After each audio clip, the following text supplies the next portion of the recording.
Hello everybody, I am Jared Ross, the Genie Vlogger, and welcome back to another Professional Genealogist Reacts. On today's video, I will be reacting to my Ancestry DNA results by Lauren Eloise. Don't know what her background is, not sure what to expect. She looks European, I believe she's Australian. So we're gonna go ahead and jump right into it, but before we do, please be sure to give this a like, it really does help me out. Also, be sure to subscribe and click that bell for notifications on future videos. With all that fun stuff said, let's go ahead and jump into the video. Hey everyone, my name is Lauren Eloise and welcome back to my channel. I bought this kit originally for my mum's birthday and I also got one for myself so we could both do it together. I thought it would be really cute. Okay, here's my little tube of spit.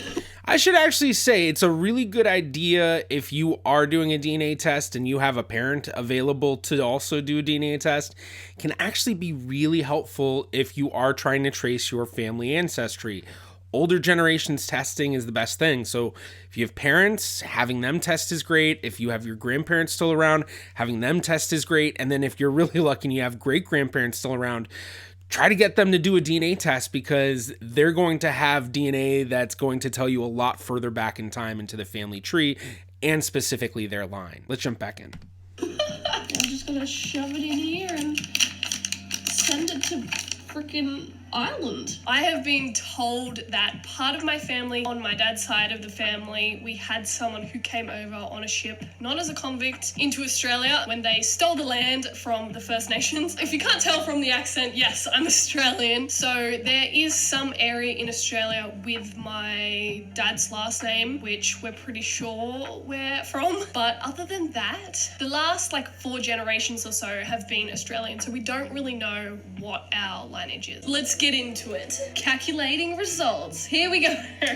Okay, this is really surprising. I did not expect that at all. 38% Scotland. So basically just a ton of Northwestern European. What is that adding up to? 93% of her DNA is Northwestern European. That is crazy. That is a huge number, and I don't even know that Scottish is in me. That is very interesting. And then it looks like the smaller stuff is Sweden and Denmark and Norway. So with those being small percentages, it's kind of common for anybody who's from the British Isles to get some sort of Sweden and Denmark or Norway, something like that. A little bit less common to get Finnish. Finnish is kind of very distinct, but still not too surprising. So my guess is if she built her family tree, she would probably find a whole lot of connection to the British Isles. I need to know now, do I have a right to go around saying that I'm Scottish? Do I? Not really. This is something people always think about with these tests is, oh, well, if it says that I have this percentage, I must have it and then I can call myself this. But the best way to put it would be you possibly have Scottish ancestry based on your DNA test. But there is the possibility that it's actually some other sort of ancestry that's closely connected to the Scottish people. And because of that, it's hard to decipher whatever ancestry she has from Scottish, and thus it gets lumped in with Scottish. But if she were to build her family tree, do her genealogy, and then find that she did have family living in Scotland and were Scottish, then yeah, then she could say she has Scottish ancestry. But at this point, it's not quite confirmed, but it certainly is a possibility. And then we have 21% Ireland. I'm Irish. What the hell? Oh my god. And then under that, it's England and Northwestern Europe, but specifically Southeast England. Oh, we can zoom in. Wow. I didn't know it could get so specific. Yeah, so this part right here, the communities, this is based off of her DNA matches. So basically they're looking at her DNA matches, seeing who also has this specific population group and people that have linked their DNA to their family tree on Ancestry. And a lot of them that she's matching are putting ancestral locations in this area of Southeast England. So that's where that's coming up with. But one thing that should be noted is if you notice, a big part of that encompasses London. And so there is also the possibility that it isn't necessarily her ancestry that's connected to this area, but it's more of just that it's such a common area for anyone of a British Isles ancestry, a UK ancestry, or even more broadly a Northwestern European ancestry. It's very common for there to be some sort of connection to London ancestrally, through relatives, all sorts of stuff. So it could be coming from that. But it could also be a really good tell that if she starts building her family tree, and especially looking in Australian records and finds, certain records that say, oh, well, you have family that came from Brighton, well, then all of a sudden she can be like, oh yeah, well, my DNA is connecting to that, so that must be the connection. And then she can look in Brighton records, see what records are available, to then see, can she connect records there to the record she has in Australia. So that's that's genealogy in its basic form, is, basically figuring out where did the family possibly come from, and then finding records to correlate that. The thing that DNA does is it helps hone in on, well, where can you look? Where can you expect to find a possible connection? DNA doesn't give you such a specific picture, but it can kind of give you a better idea. So let's continue. My ancestry is mainly from the Brighton and Canterbury area, not too much London. I know my mum's results, and I know her Scotland was like 34%, I think. So clearly I'm getting it from my mum, but also there must be a lot of Scottish in my dad, which is unexpected because my number's so high. I don't really understand how genetic works. One of my friends would know. Hello, if you're watching. But then we have 15% Wales. Wow, that's so cool. Here's the fun ones. We have 3% Sweden and Denmark.